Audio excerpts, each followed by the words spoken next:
May 1942. 14 feet beneath Pearl Harbor, in a windowless concrete basement that smelled like burnt circuits and stale coffee, the Pacific War was being fought in complete silence. Fluorescent lights buzzed overhead, never turning off, never dimming. The air conditioning had broken weeks ago, and the heat made everything feel thick and slow. In the center of this dungeon sat a man who looked like he'd been awake for 3 days straight, because he had. He wore a red smoking jacket over wrinkled khakis, carpet slippers on his feet, and hadn't showered since Tuesday. His eyes were bloodshot, his desk buried under mountains of paper, covered in numbers that made no sense to anyone but him. This was Commander Joseph Rochefort, and he looked absolutely nothing like a war hero. But in his hands, scribbled across thousands of intercept sheets, was the single piece of intelligence that would decide whether America survived the next 6 months or lost the Pacific forever. Japan was unstoppable. Their carriers moved like phantoms across the ocean, striking without warning, vanishing before anyone could respond. The Philippines had fallen, Singapore was gone, Australia was preparing for invasion, and the reason Japan kept winning wasn't just their ships or their pilots, it was their code. A cipher so complex, so layered, that Washington had started whispering it might actually be unbreakable. Rochefort stared at another intercept, 5-digit numbers stretching across the page. Somewhere in that meaningless string of digits was the location of Japan's next attack, a target they kept referring to as AF. He didn't know where AF was, he didn't know when they'd strike, but he knew one thing with absolute certainty. If he didn't crack this code in the next 2 weeks, the war was over. And right now, those numbers still looked like pure chaos. The Japanese cipher known as JN25 wasn't just a code, it was a mathematical nightmare wrapped inside another mathematical nightmare. Most people think codes are simple substitutions, where A becomes 7 and B becomes 12. JN25 was nothing like that. It had 2 layers of encryption, each one designed to make the other impossible to break. The first layer was a code book, a massive dictionary containing 33,000 entries. Every Japanese word, every military term, every possible phrase had been assigned a 5-digit number. The word attack might be 12847. The phrase commence operation could be 67293. Aircraft carrier 45128. Without that code book, you couldn't even start. But Japan didn't stop there. Once a message was encoded using the code book, they encrypted it a second time with what's called an additive cipher. They took each 5-digit group and added another random 5-digit number to it. So if attack was 12847 and the additive number for that position was 65923, the final transmitted number became 78770. To anyone intercepting the message, it was completely meaningless. Even if you somehow captured the Japanese codebook, without the additive tables, the message was still unreadable garbage. And those additive tables changed every few months. By June of 1942, the Japanese Navy was using a version called JN25B, and it was considered perfect. 33,000 possible words, each one masked by a second layer of random numbers that shifted constantly. American codebreakers had been staring at Japanese messages for over a year, and they'd barely scratched the surface. They could read maybe 1 word out of every 10, and even that took days of work. The math was overwhelming. To break JN25, you needed to strip away the additive layer first, then rebuild the codebook from fragments, one painful word at a time. But the Japanese had made one critical mistake. They assumed their radio operators were perfect. They assumed no one would ever reuse an old additive page by accident.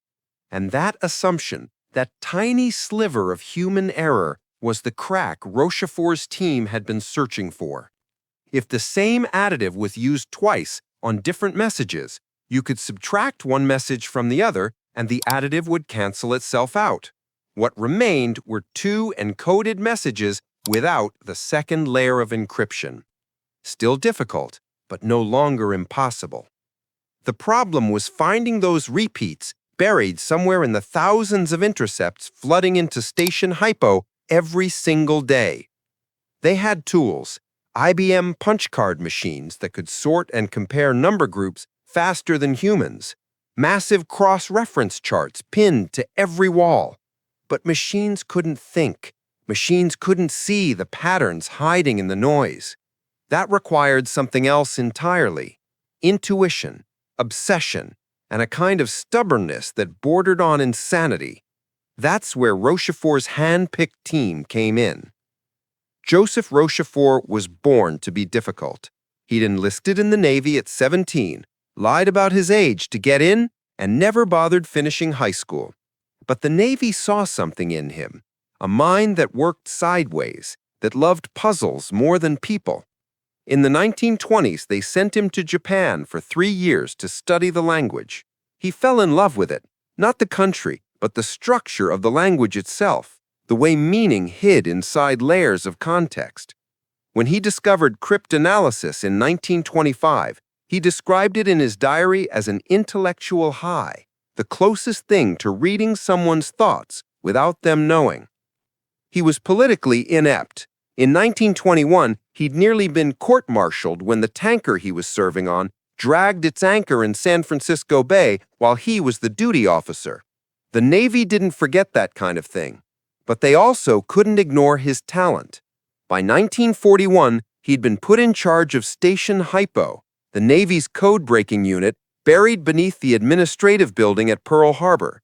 It wasn't glamorous. The workspace was a low-ceilinged basement with no windows, 14 feet underground, where the air conditioning barely worked and the smell of cigarette smoke never left. Rochefort didn't care. He moved a cot into his office and started sleeping there. He stopped wearing his uniform, switching to a red smoking jacket or sometimes just a bathrobe and slippers because they were more comfortable for 18-hour shifts. Someone hung a sign on the wall that read, "You don't have to be crazy to work here, but it helps." His subordinates thought he was eccentric. His superiors thought he was insubordinate, but the people who worked with him knew the truth. Rochefort was a genius, and he'd handpicked a team of misfits just as brilliant as he was. There was Lieutenant Commander Thomas Dyer, the assistant officer in charge and chief cryptanalyst. Dyer was the steady hand that kept everything organized while chaos swirled around him. He'd graduated from the Naval Academy in 1924 and had been working cryptanalysis since 1931, training under the legendary Agnes Driscoll. Dyer had pioneered the use of IBM tabulators for code breaking, building procedures that let machines do the grunt work so human minds could focus on the patterns. He was quiet, methodical, unimpressive to look at, but absolutely essential. Without Dyer keeping the operation running, the whole thing would have collapsed. Then there was Lieutenant Joseph Finnegan, the team's rock star. Finnegan was a former musician who approached code breaking like composing a symphony, listening for rhythms in the chaos. He had an instinct for patterns that bordered on supernatural. When everyone else saw random numbers, Finnegan saw melodies. He was the one who would crack the date-time cipher, the final piece that would tell them exactly when Japan planned to strike. But he was also volatile, prone to wild theories that had to be reined in. That's where Major Alva Laswell came in. Red Laswell was a Marine, not Navy, and he'd never graduated high school. His father had homeschooled him, and he'd shown an early aptitude for math. He'd enlisted in the Marines in 1925, worked his way up, and been sent to Japan for 3 years to learn the language. By 1942, he was one of the best Japanese linguists in the Pacific. If Finnegan was the wild genius with the flashes of insight, Laswell was the steady counterweight, the one who checked Finnegan's work and made sure the theories actually held up. When Finnegan said something was true and Laswell confirmed it, Rochefort knew he could take it to Nimitz. And then there was Lieutenant Jasper Holmes, the team's strategist. Holmes wasn't a cryptanalyst or a linguist. He was a former submarine commander who'd retired in 1936 because of arthritis in his spine. He'd been teaching at the University of Hawaii when the war started, and the Navy called him back. His job was ship plotting, tracking the movements of both Japanese and American forces using whatever intelligence HYPO could provide. Holmes thought like a chess player, always 3 moves ahead. He understood how the Japanese Navy operated, how they thought, how they planned, and it would be Holmes who came up with the water ruse that would prove AF was Midway. There were others, too. Lieutenant Commander Ham Wright, another linguist, Jack Holtwick, a cryptanalyst, Ensign Donald Showers, who worked directly under Holmes, a rotating crew of enlisted men who operated the IBM machines, logged intercepts, filed cards, and kept the dungeon running 24 hours a day. They worked in shifts, but the shifts blurred together. Men would finish their 12 hours, grab a cot in a side room, sleep for 4 hours, and come back. The work never stopped because the intercepts never stopped. December 7th, 1941. The day that should have never happened. Japanese carriers launched a surprise attack on Pearl Harbor, and Rochefort's team had missed it. They had intercepted radio traffic in the weeks before, fragments of something building, but they hadn't decrypted enough to see the target. The guilt crushed them all, but especially Rochefort. He sat in his office the night after the attack, staring at the intercepts they'd failed to break, and swore it would never happen again. The problem was that Japanese carriers had operated in total radio silence before the strike. You can't intercept messages that are never sent. But after Pearl Harbor, Japan got sloppy, confident. Their fleets were spread across the Pacific from the Marshalls to Rabaul, and they had to coordinate. That meant transmissions, lots of them. Radio traffic exploded, and suddenly Station HYPO was drowning in intercepts. Listening posts in Hawaii, Guam, Dutch Harbor, and Australia were picking up Japanese naval traffic and funneling it to Rochefort's basement.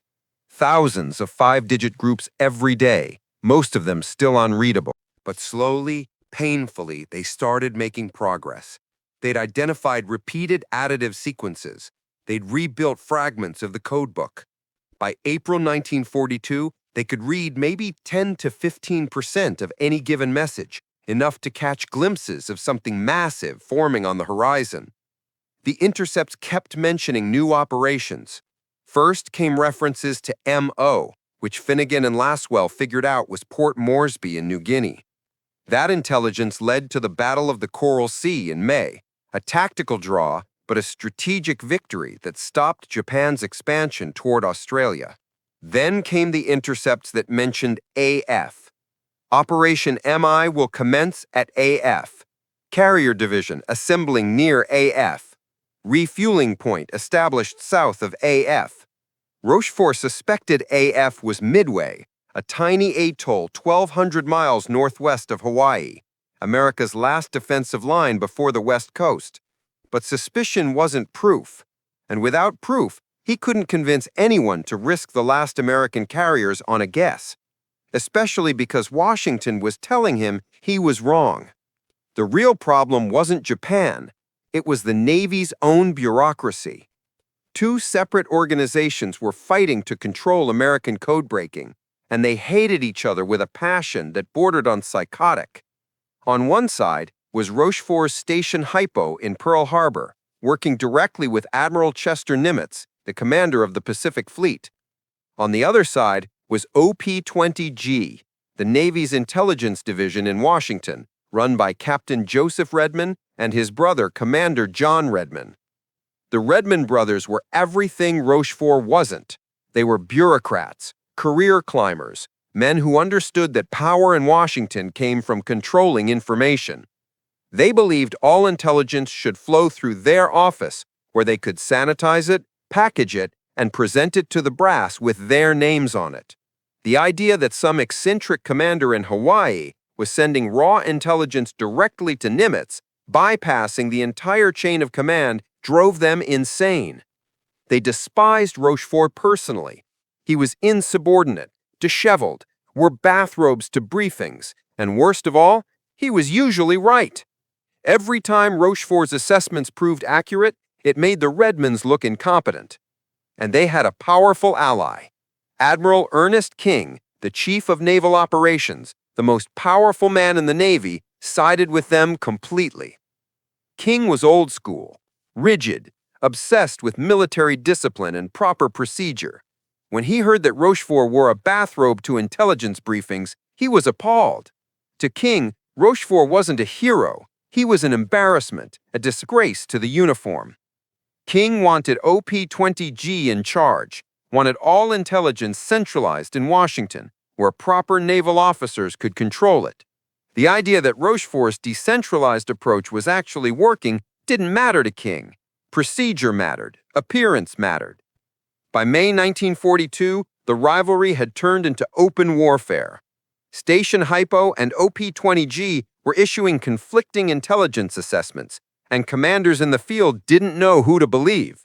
Washington insisted that AF was somewhere in the Aleutian Islands, possibly even the West Coast.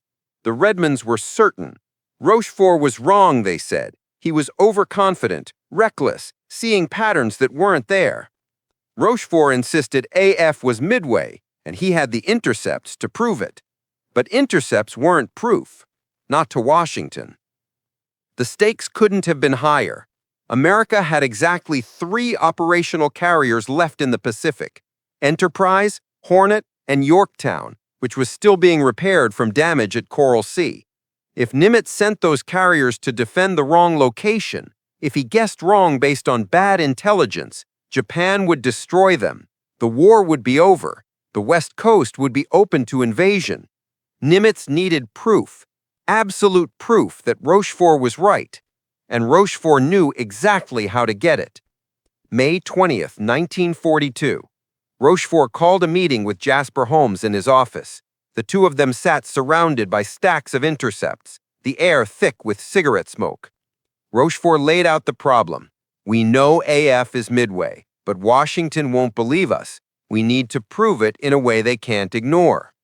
Holmes sat quietly for a moment, then leaned forward. What if we trick the Japanese into telling us? Rochefort frowned. How? Holmes explained.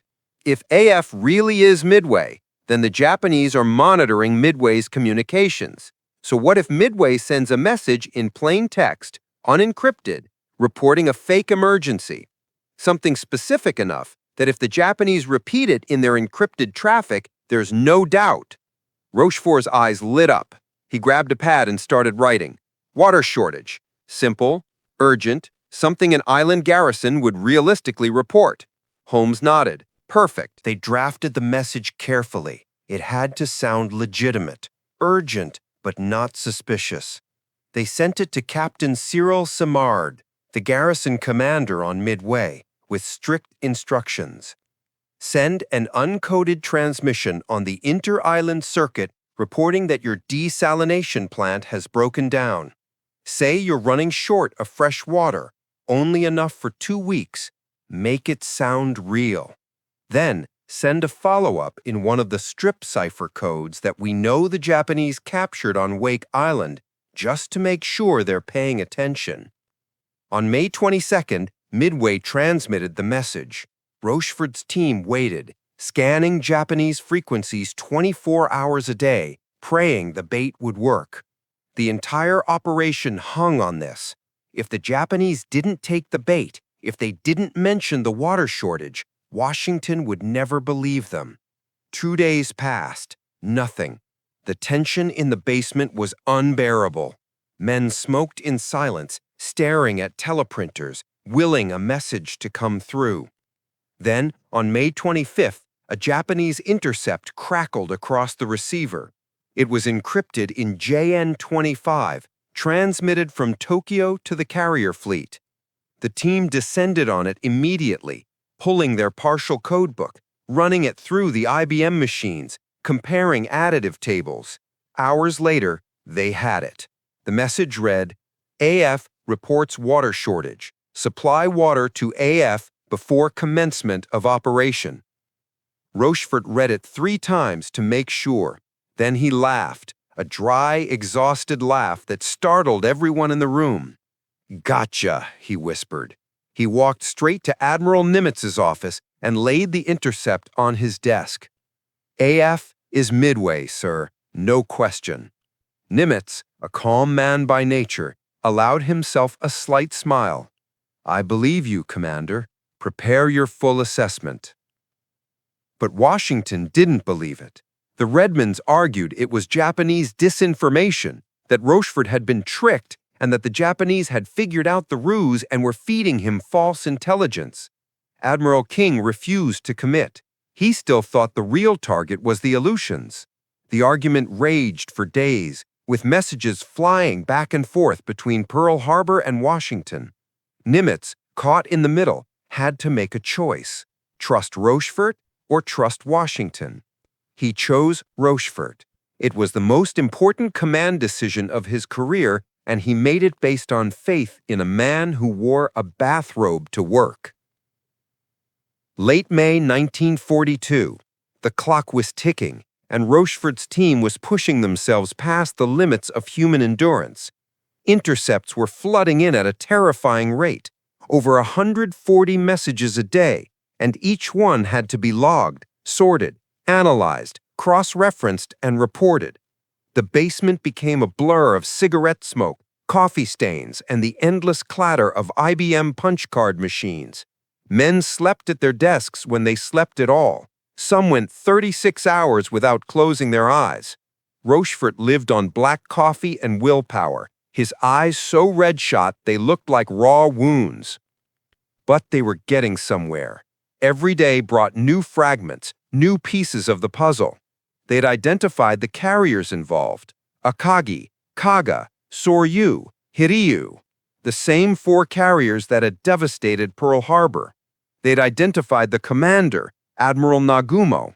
They'd identified support ships, battleships, cruisers, the entire order of battle. But they still didn't know the most critical piece of information: when. Joseph Finnegan was obsessed with the date-time cipher. The Japanese didn't just encrypt locations and unit designations, they encrypted dates and times too. Every operational message included a timestamp, but it was buried in the same 5-digit code, super-encrypted with its own layer of additives.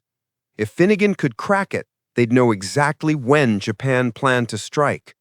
He'd been working on it for weeks, comparing intercepts, looking for numerical patterns that corresponded to known events. Then, late on May 26th, Finnegan had his breakthrough. He'd been cross-referencing messages with different date stamps, looking for sequences that changed predictably. And he found it, a pattern in the 5-digit groups that corresponded to calendar dates. He ran it through the IBM machines to confirm, then brought it to Dyer and Rochefort. They checked his math. It held up. Finnegan had cracked the date-time cipher. They applied it to the most recent intercepts from Tokyo to the carrier fleet. The message decoded to Operation MI execution date June 4th, possibly June 5th. Rochefort stared at the paper in his hands. They had everything now: the target, the timing, the forces involved, everything. He compiled it into a single intelligence report and delivered it personally to Admiral Nimitz. 4 Japanese carriers, Akagi, Kaga, Soryu, Hiryu, will approach Midway from the northwest at dawn on June 4th. Supporting forces include 2 battleships, multiple cruisers, and invasion transports. Admiral Nagumo commanding. Recommend positioning our carriers northeast of Midway to intercept. Nimitz read the report twice. Then he looked up at Rochefort, this disheveled man in a wrinkled bathrobe who looked like he hadn't slept in a week. How certain are you, Commander? Rochefort didn't hesitate. As certain as I've ever been about anything in my life, sir. Nimitz nodded. Then we'll be waiting for them. Orders flashed out across the Pacific. Enterprise and Hornet, already at sea, were redirected to a position northeast of Midway. Yorktown, still undergoing repairs at Pearl Harbor from damage sustained at Coral Sea, was rushed through emergency work. Welders and repair crews worked around the clock. The ship was supposed to need 3 months of repairs. They finished in 72 hours. On May 30th, Yorktown limped out of Pearl Harbor and headed for what Nimitz called Point Luck, the ambush position Rochefort had calculated. Meanwhile, across the Pacific, the Japanese fleet was already in motion. 4 fleet carriers, 2 battleships, multiple cruisers and destroyers, over 200 aircraft, steaming eastward toward Midway. Their confidence was absolute. The code was unbreakable, their plans invisible. Admiral Nagumo's officers toasted the operation each night in the wardroom, celebrating the victory that was surely coming. None of them imagined that a group of overworked codebreakers in a humid basement 3,000 miles away already knew their schedule almost to the hour. June 3, 1942, the American carriers reached Point Luck and waited in silence, engines idling at low speed to conserve fuel, crews on high alert. Japanese search planes swept the ocean, but somehow missed them. The weather helped, a layer of clouds providing cover. The Japanese fleet was approaching from the northwest, exactly where Rochefort had predicted, following the exact timetable Finnegan had decoded. Admiral Nagumo believed the American carriers were still at Pearl Harbor. His intelligence had told him so. He had no idea he was sailing into a trap, that the Americans had been reading his mail for weeks, that every move he'd planned was already known. The arrogance of perfection was about to cost Japan the war. On the morning of June 4th at 4:30 a.m., Japanese bombers launched from their carriers and struck Midway Island. The base was hit hard, hangars burning, fuel dumps exploding. But it was a feint, a distraction. The real battle was about to begin at sea. At 9:20 a.m., the first wave of American torpedo bombers attacked the Japanese carriers. Torpedo Squadron 8 from Hornet went in first, flying obsolete TBD Devastators that were slow and vulnerable. Japanese Zero fighters tore them apart. All 15 planes were shot down. Only 1 pilot survived. Torpedo Squadron 6 from Enterprise followed. Same result, slaughtered. Their torpedoes, the few that managed to launch, either missed or failed to detonate. American torpedoes were notoriously defective, a scandal that wouldn't be fixed for another year. Torpedo Squadron 3 from Yorktown went in last. Same result. The ocean was littered with burning American aircraft and bodies floating in life vests. The Japanese pilots were laughing. They thought they had already won. This was easier than Pearl Harbor. The Americans were sending their planes in piecemeal, uncoordinated, and getting massacred. Nagumo's officers began to relax. The American carriers, wherever they were, clearly had no idea what they were doing. But the torpedo bombers had done something critical. They'd pulled the Japanese Zeros down to sea level, drawn them away from the carriers to slaughter the slow, vulnerable torpedo planes.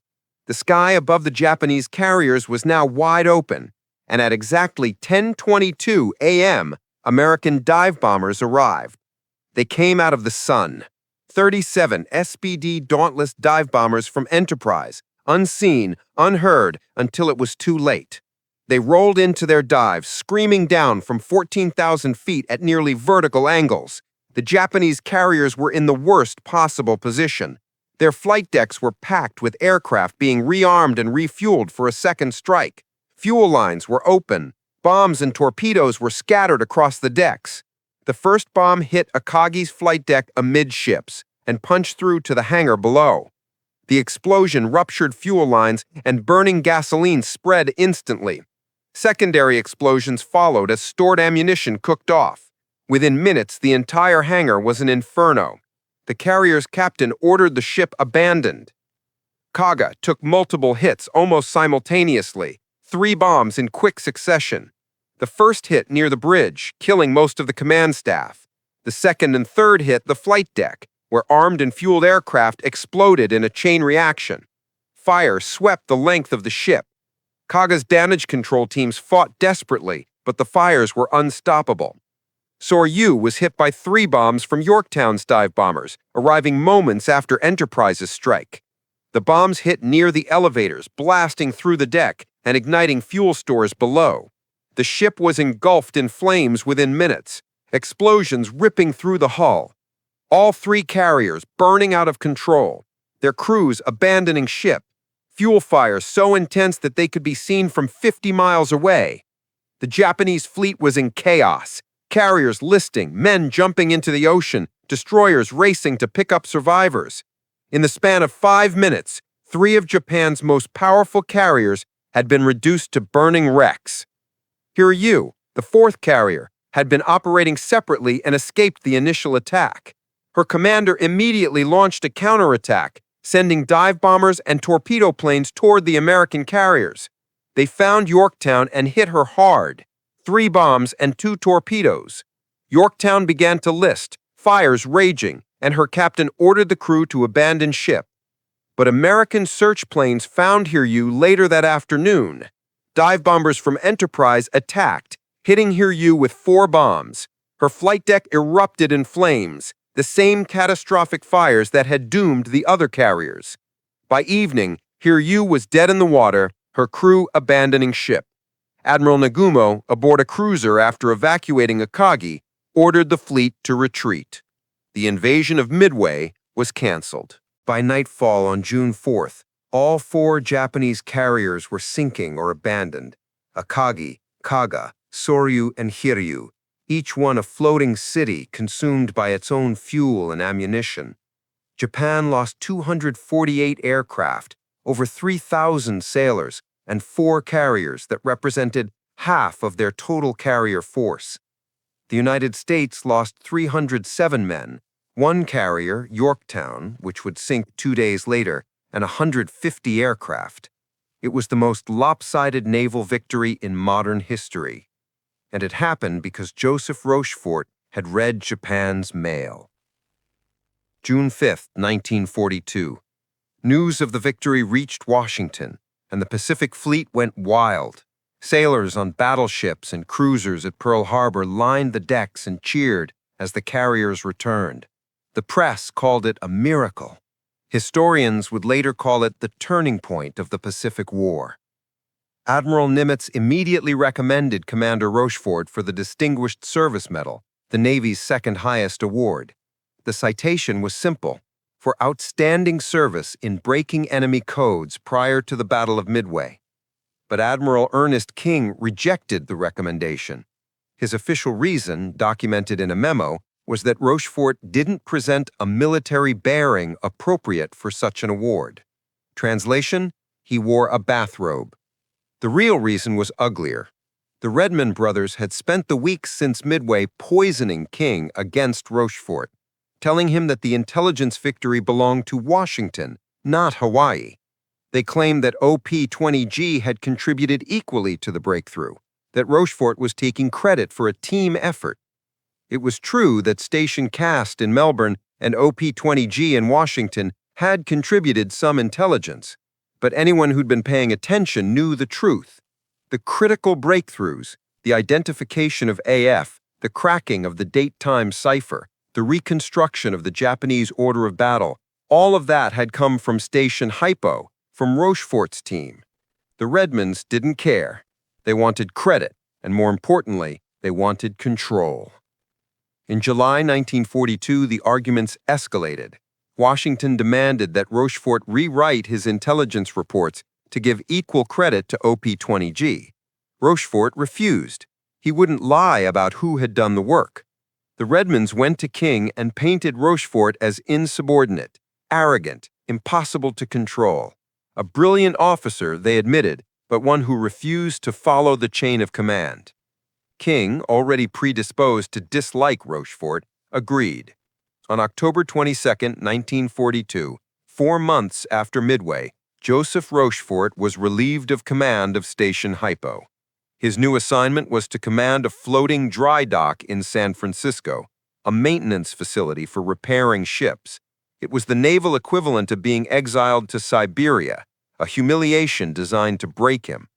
One of the most brilliant intelligence officers America had ever produced, the man who'd handed the Pacific Fleet its greatest victory, was being punished for refusing to play politics. Thomas Dyer took over command of Station HYPO. Finnegan, Laswell, Holmes, the rest of the team continued their work, but the heart had been ripped out of the operation. Rochefort spent the rest of the war in obscurity, commanding the dry dock, then later working in administrative roles. He never did code breaking again. The Navy had made its decision. Proper procedure mattered more than results. Even Admiral Nimitz tried to intervene. He wrote letters to King arguing that Rochefort deserved recognition, that the Distinguished Service Medal should be reinstated. King ignored him. At one point, Nimitz asked Rochefort if he wanted him to keep fighting. Rochefort shook his head. "It's not worth the trouble, Admiral. Just let it go." So they did. After the war ended in 1945, Rochefort retired quietly. No parades, no speeches, no recognition. He took a job in California, lived a quiet life, and never spoke publicly about what he'd done. When historians tracked him down and asked for interviews, he politely declined. The code-breaking operation was a team effort, he'd say. I was just part of it. He refused to criticize the Navy, refused to attack the Redmonds or King, refused to claim credit he felt belonged to everyone. Joseph Rochefort died on July 20th, 1976, at the age of 76. The obituary in the local paper mentioned that he'd served in the Navy during World War II. No medals, no honors, just a quiet death in obscurity. For nearly a decade, that's where the story ended.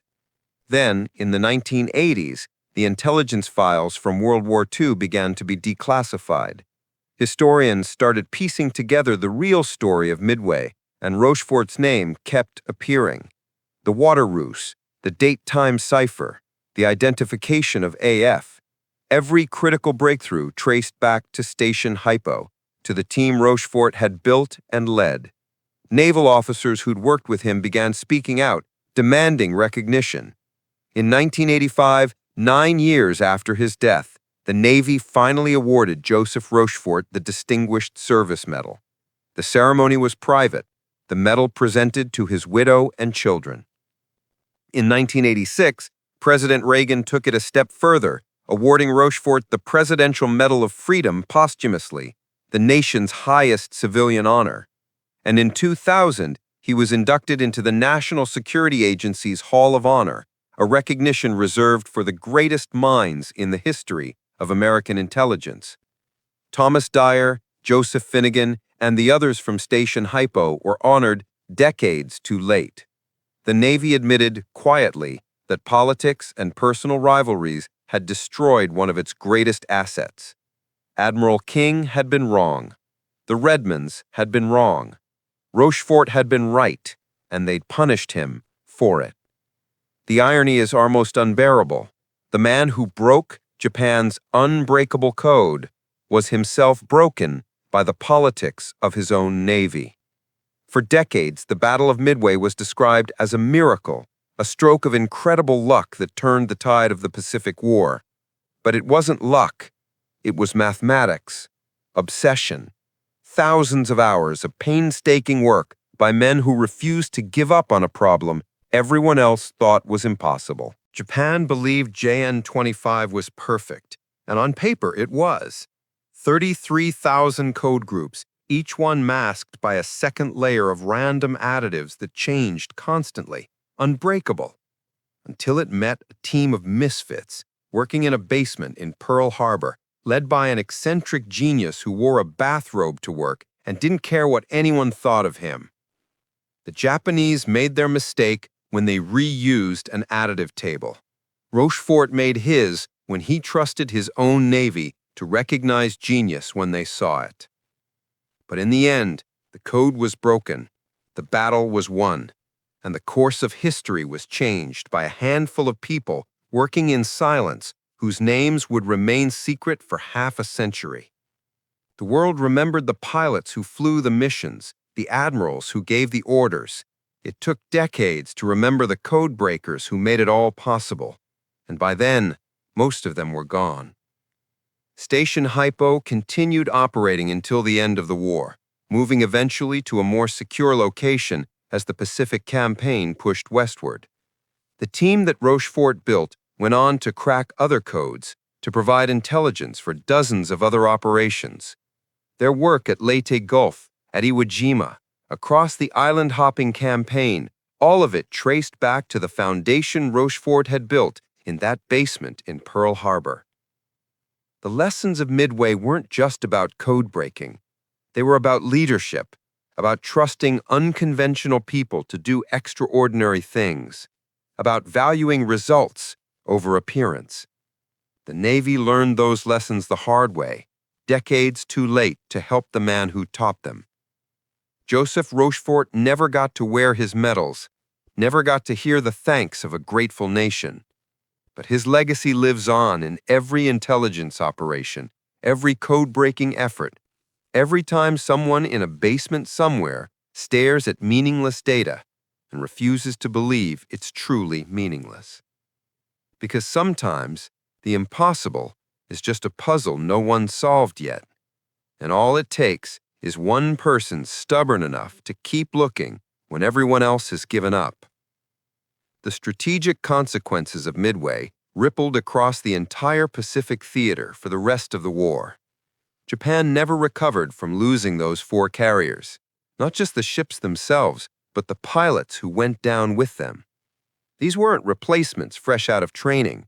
These were the elite veterans who'd trained for years, who'd struck Pearl Harbor, who'd swept across the Pacific undefeated. Japan could build new carriers, and they tried, but they couldn't replace that level of experience, that institutional knowledge. Every pilot who died at Midway took years of expertise with him. By contrast, America's industrial machine was just getting started. In 1942 alone, U.S. shipyards would launch more carriers than Japan would build in the entire war. The Essex-class carriers, the Independence-class light carriers, each one rolling off the production lines faster than Japan could sink them. And American pilot training programs were producing thousands of aviators, flooding the Pacific with fresh crews who learned from every battle. But none of that industrial might would have mattered if Midway had gone the other way. If Nagumo's carriers had caught the American fleet by surprise, if Japan had taken Midway and established a forward base threatening Hawaii, the entire strategic calculus would have shifted. America might have been forced to negotiate, to accept a divided Pacific, to let Japan keep its conquests. Rochefort's intelligence didn't just win a battle, it preserved the possibility of winning the war. In Tokyo, the defeat at Midway was initially concealed from the Japanese public. The government claimed a great victory, even as the wounded sailors from the sunken carriers were quietly quarantined to prevent them from spreading the truth. But inside the Imperial Navy, the shock was profound. Admiral Yamamoto, the architect of the Pearl Harbor attack and the Midway operation, knew immediately that Japan had lost its strategic advantage. He reportedly told his staff that they would never again be able to mount a major offensive operation in the Pacific. He was right. The Redmond brothers, meanwhile, continued their careers unimpeded. Captain Joseph Redmond eventually made admiral and retired with full honors. Commander John Redmond rose to captain and also retired with commendations. Neither ever publicly acknowledged their role in destroying Rochefort's career. In their official reports and memoirs, they maintained that OP-20G had contributed equally to the Midway intelligence breakthrough, a claim that historians would later thoroughly debunk. Admiral Ernest King never apologized, never admitted he'd been wrong. He died in 1956, his reputation intact as one of the architects of America's naval victory in World War II. The fact that he'd sidelined one of the war's most valuable intelligence officers out of personal pettiness and political maneuvering never tarnished his legacy in his lifetime. Only later, when the full story emerged, did historians begin to reassess King's judgment. Thomas Dyer, who took over Station HYPO after Rochefort was removed, did his best to continue the work. He was a brilliant cryptanalyst in his own right, and the operation didn't collapse, but something was lost. The creative chaos that Rochefort had fostered, the willingness to pursue wild theories and unconventional approaches, gradually gave way to a more bureaucratic, systematic process. Effective, certainly, but lacking the spark of genius that had defined HYPO under Rochefort's leadership. Joseph Finnegan, the musician who'd cracked the date-time cipher, continued in naval intelligence for the rest of the war and beyond.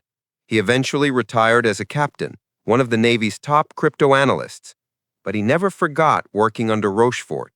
In interviews decades later, he described those months before Midway as the most intense intellectual experience of his life.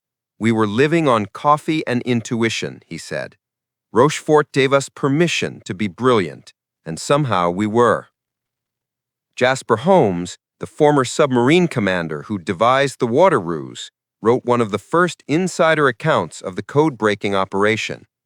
His book, published in 1979, helped to bring Rochefort's story to public attention. Holmes was careful in his writing, constrained by classification restrictions, but he made clear who deserved credit for Midway. "Without Rochefort's leadership," Holmes wrote, "we might still have broken the code eventually, but not in time, and timing was everything." The Japanese themselves didn't realize their code had been broken until much later in the war. They assumed the Americans had simply gotten lucky at Midway, or perhaps had been tipped off by a spy. They never suspected that JN-25 itself had been compromised. As a result, they continued using variations of the same system for months afterwards, allowing Allied codebreakers to continue reading their traffic throughout 1942 and into 1943. By the time Japan finally switched to a completely new cipher system, the strategic damage was irreversible. Before we continue with what happened next, if you're finding this story as incredible as I did when I first discovered it, do me a favor, hit that subscribe button right now. This channel exists to tell the stories that history forgot, the people who changed the world but never got the credit. Stories like Rochefort's deserve to be heard, and subscribing helps make sure these forgotten heroes don't stay forgotten. Also, smash that like button if you think a man in a bathrobe who broke an unbreakable code deserves more recognition than he got.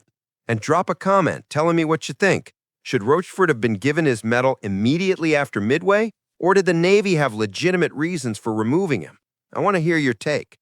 Now back to what happened after the codebreakers won the war. The British, who'd famously broken the German Enigma code using the machines at Bletchley Park, sent a small delegation to visit Station HYPO in early 1943. They were impressed by the American approach, which relied more on human intuition and less on mechanical computation than their own methods. The British shared some of their techniques, and the two Allied code-breaking efforts began to coordinate more closely. But the British cryptanalysts noted something interesting in their reports. The Americans, they wrote, seemed to have an almost emotional connection to their work, a personal investment that went beyond mere duty. They attributed this to the fact that Pearl Harbor had made the war deeply personal for everyone in the Pacific Theater. Back in the basement where it had all happened, life continued. New intercepts arrived daily. New codes needed breaking. The war ground on, island by island, battle by battle. The men who worked there rarely spoke about Rochefort after he left, not because they'd forgotten him, but because it hurt too much. They'd been part of something extraordinary, and the Navy had torn it apart for reasons that had nothing to do with winning the war. One story, perhaps apocryphal, circulated among the Station HYPO veterans years later. Supposedly, on the day Rochefort was relieved of command, he walked through the basement one last time, stopping at each person's desk to shake their hand. When he reached Thomas Dyer, who'd been his second-in-command and closest collaborator, neither man could speak. Rochefort just put his hand on Dyer's shoulder, nodded once, and walked out. He never returned. The physical space of Station HYPO was eventually demolished in the 1950s during a renovation of the Pearl Harbor facility. The basement where history had been made was filled in, paved over, forgotten. No plaque marked the location, no memorial acknowledged what had happened there. It was just another piece of military infrastructure, obsolete and discarded. The few people who knew what that basement had meant were sworn to secrecy and couldn't have spoken up even if they'd wanted to. But the impact of what happened there echoed forward through time.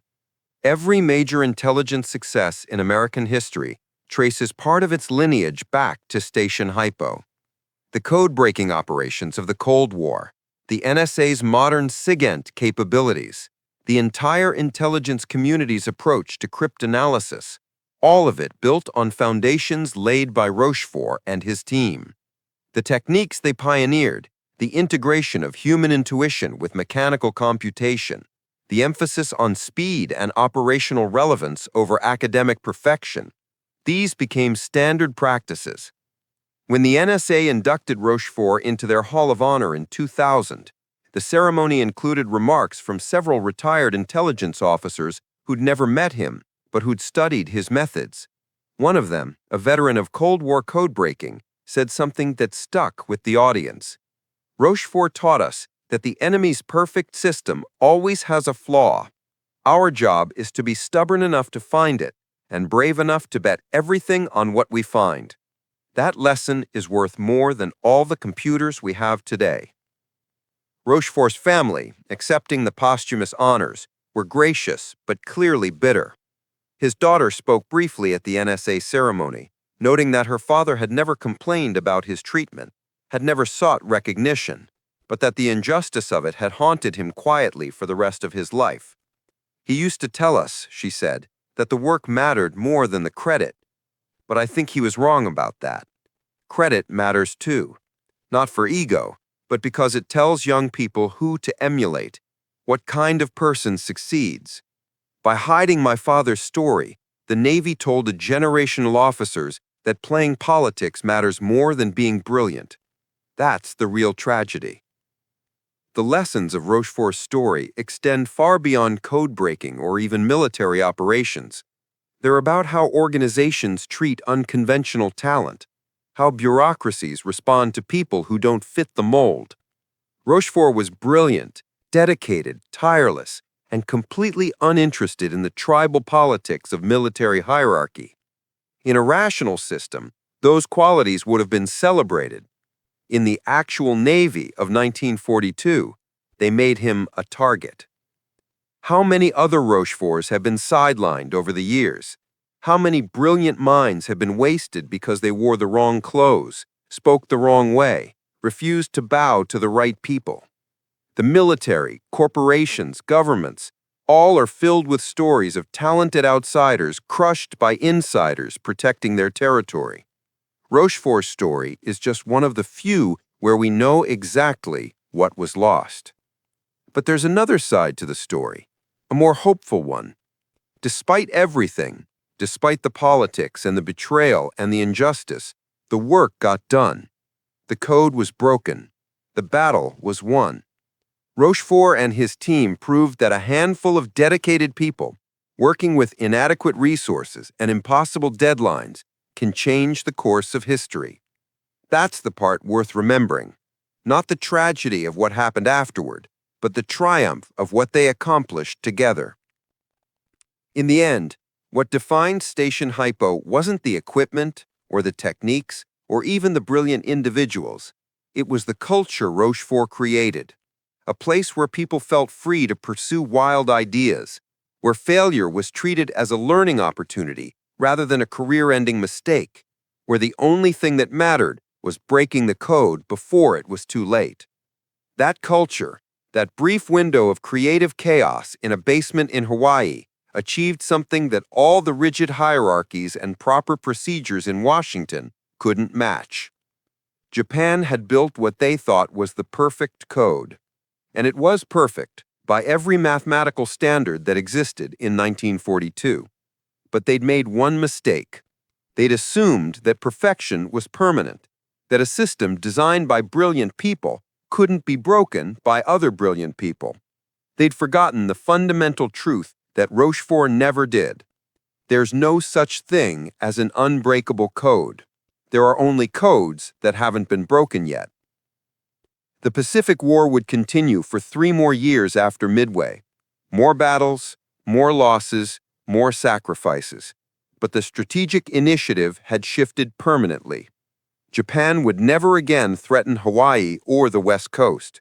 America would push steadily westward, island by island, battle by battle, until Tokyo itself was within range of B-29 bombers. And every step of that journey began with the intelligence breakthrough that Rochefort's team achieved in that basement in Pearl Harbor.